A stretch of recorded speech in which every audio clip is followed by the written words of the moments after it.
Chris. Welcome to Movie Junk. How are you? Thank you so much, Zia. I'm doing great and happy pre-Thanksgiving. It's great that we can get this chat in before Thanksgiving. I was just going to say we caught you right before Thanksgiving, so the timing is perfect. We have producer and actor Chris Gaunt joining us today, who plays Robert in the new thriller Follow Her. If I'm not mistaken, it's currently sitting at a 92% on Rotten Tomatoes. Really excited to talk your upcoming projects and also a little bit more about you as well today.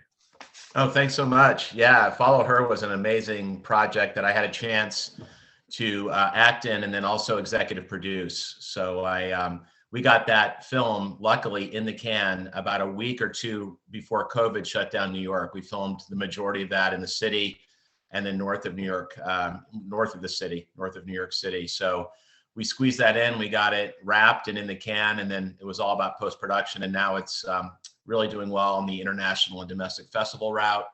And it's being repped by XYZ and UTA Films. So I'm knocking on wood here.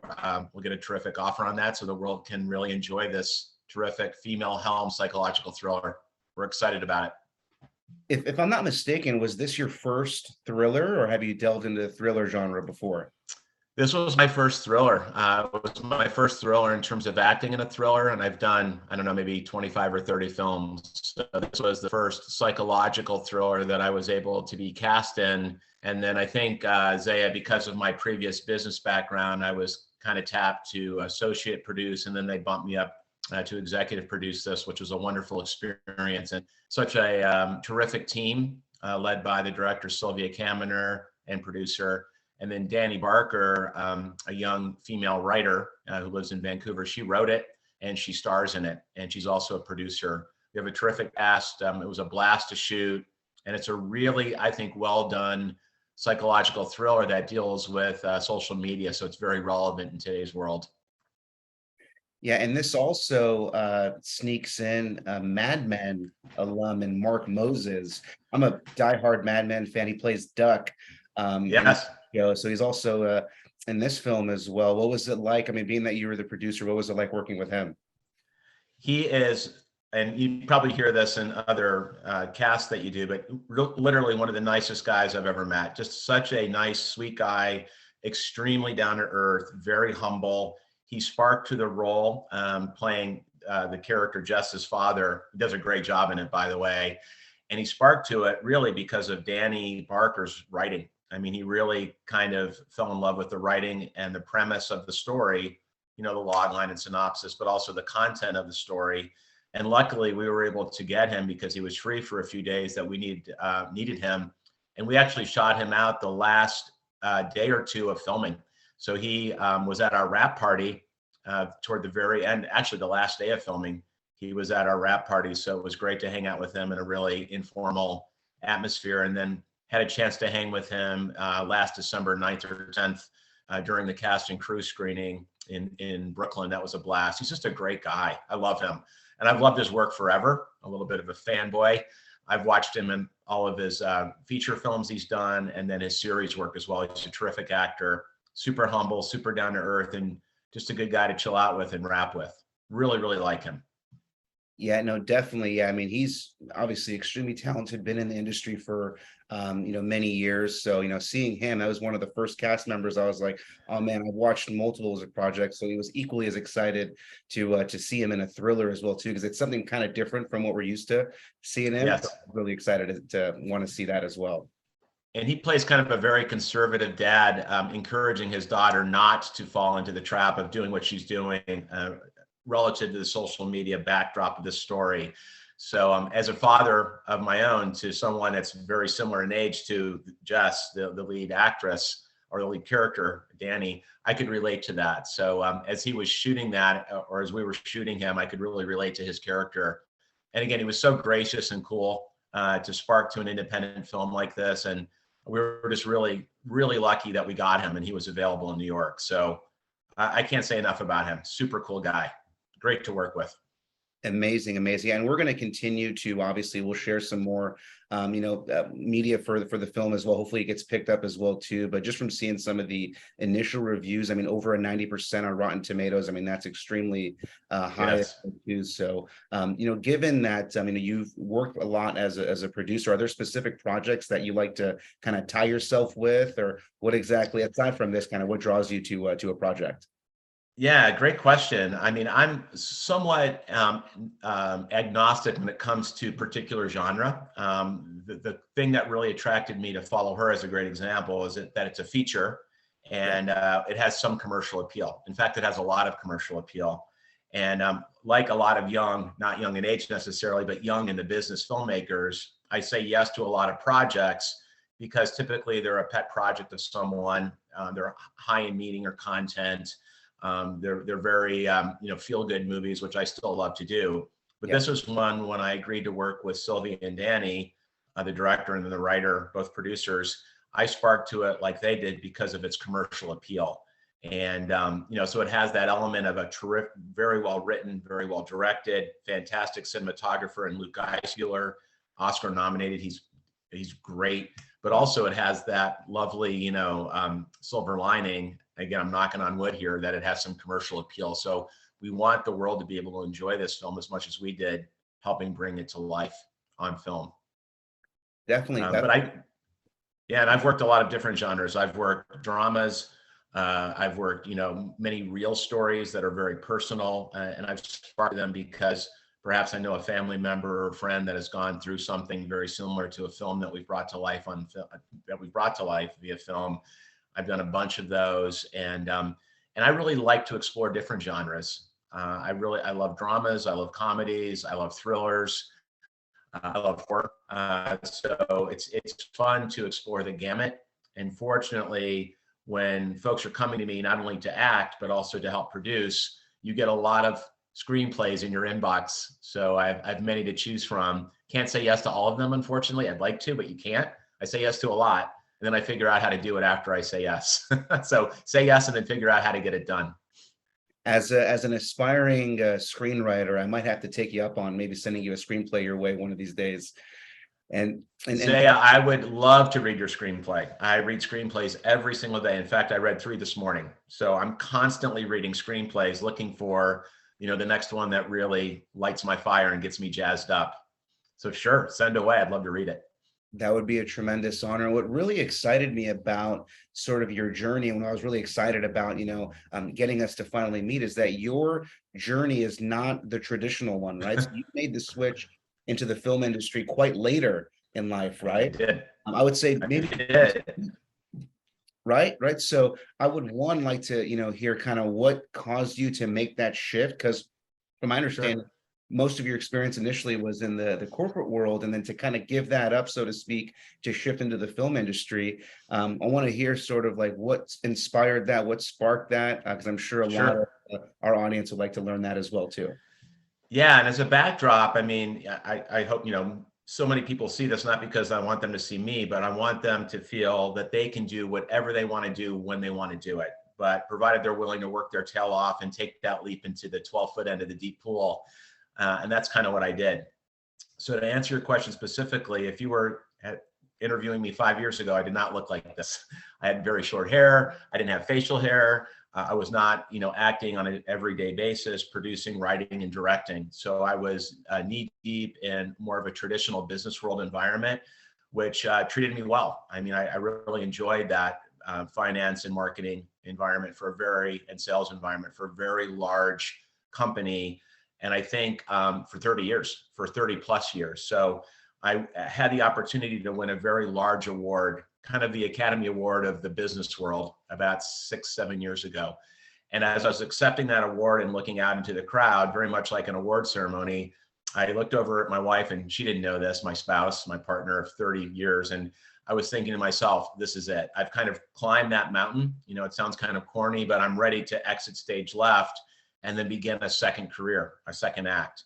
So shortly thereafter, we were on our living room couch, and this is after 32 years in the world of big business. I sat down with Kathy, my partner and wife of 30 plus years, and my kids, and I let them know that I wanted to pursue acting, producing, directing, and writing full time. And I had the opportunity to do that. Our kids were in college, exiting out of that on their own. Kathy is behind me, so we hopped in the car and we drove about 150, 200,000 miles for 3 years straight. And I said yes and auditioned to everything I had the privilege of getting. Anything I could get, I was auditioning for. So short films, student films, feature films, music videos, commercials. Just throw yourself into that. And I felt very fortunate, and blessed is overused sometimes, but blessed when they would say yes and you get that role, and then you just dive right in and learn as much as you can, and then on to the next job. And my objective was to do that, to learn as much as I could as quickly as possible, given that I got a fairly late start in this wonderful industry. So I say yes to everything with the intent of being able not to have to say yes to everything, as I can get more selective as I do this, 24/7, 7 days a week. It's all consuming in the best way. So I'm curious, did you have the passion of film as a young age, but maybe life took you the traditional route, the business route? And then was it just because, business sort of came first? It was that immediate opportunity. So did you have that passion initially? It just, you weren't able to take the risk until later in life? I did, yeah. And we had a premiere event this last Saturday, and I was on the panel, and someone asked a similar question. And my family, I'm one of four. I'm the oldest of four, and we were affectionately referred to as the rerun family, because anytime we were together as a family, anytime, or when guests came over, relatives or neighbors, after the pleasantries were exchanged, we were knee deep and two topics, typically really good film or films that we had seen, and then really good television that we had seen. And we would dissect the heck out of that. So how would I have cast that? How would I have directed it? What did we like about it? Where were there opportunity areas where we would have done it differently? And I remember doing that from the age of, say, 8 or 9 into adulthood. And my father passed away young. He passed away at 50. I was the oldest of four. So I kind of read the tea leaves and like, wow, I put myself through college, double majored, put myself through school. And then I had to make some money when I came out of college. I wasn't in a position at all to survive. Yeah. Being, there was no parachute at all for me. Not that there is with everyone. So I made the decision to go into a more traditional business route, always with the eye on the prize of being able, when the time was right, to do this full time. But I loved theater, and I also love sports. So those were two of my passions, still are: sports and theater, sports and film, sports and good television. So I've always hung on to those. And I think they're very similar. Sports is a team environment. You're diligent. You have to come together as a team very quickly in order to achieve a goal. Very similar to a theatrical production or a film production. It's very intense. It's a one team, one dream type mentality to get what you need to get done, and then you move on to the next projects. So I found a lot of similarities there, and to this day I still love anything athletic and anything obviously entertainment driven, as I'm doing it constantly. So it was out of necessity to enter the business world, and then when the time was right, I was able to punt and go into the world of entertainment full time. Great shows. Hey, I'm excited. I know we have to wrap it up, but I just recently attached to an episodic that you may get a kick out of. It's called The Fledgling, and it's a vampiric. So it's 8 episodes, brilliantly written by a young writer-director, Joe Gettle, who's probably 33 years old. And we are able to attach Juliet Landau, Martin Landau's daughter, Barbara Bain's daughter. She played Drusilla in Buffy. So we were able to shoot the sizzle and short. We also were able to attach Anastasia Veronica Lee, who's a 12-year-old actress out of New York. And she recently worked with Dustin Hoffman and Candice Bergen. So we have the sizzle in the can, and that will be done December 26th. And then it's all about gaining the funding needed for the pilot and the remaining 7 episodes. So that is a terrific one that we're really excited about. And it gives Juliet a chance to kind of reprise some of her vampire roots from when she played Drusilla in Buffy. And she's a fabulous actress, as well as Anastasia Veronica Lee. So that's been a lot of fun to act in, and as well as executive produce. So, and I've got about 10 other projects going. So I don't stop, man. Go, go, go. Amazing. And we're going to be sure to share some of the projects too, and also how fans can access them as well. So I was Okay. excited for us to connect, and I always like to leave some room for round two so we can bring you back and talk these projects once they're actually out and the fans have had a chance to see them as well. But I can't Fantastic. sneak out as well without, just because this is a special Thanksgiving episode as well. What are your Thanksgiving? Nice. So my Thanksgiving plans are, my mom is 83 years old. I'm the oldest of four. So all of our family will be visiting with my mom in Central New York. We live in New York, so we'll go to Central New York and visit with my mom. My sister's hosting a big dinner. And the only person that won't be able to join us is my younger brother. He's in Jacksonville, Florida, so he won't make the trip. So we'll have a huge gathering, and that'll be Thanksgiving Day. And then, of course, I'm going to watch my Buffalo Bills try to win and improve to, I think, 7-3, or 7 or 8-3. So they're having a good year. I'm a big Josh Allen fan, so we'll watch some good football on Thanksgiving.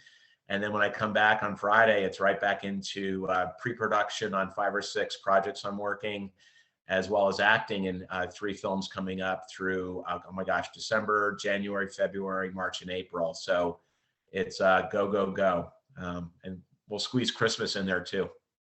I was just going to say, I was just in New York this past weekend, and man, it was cold. I'm actually barely getting my voice back from how cold it was, and it wasn't even that bad for folks that are used to New York. But like being from the West Coast, Yeah.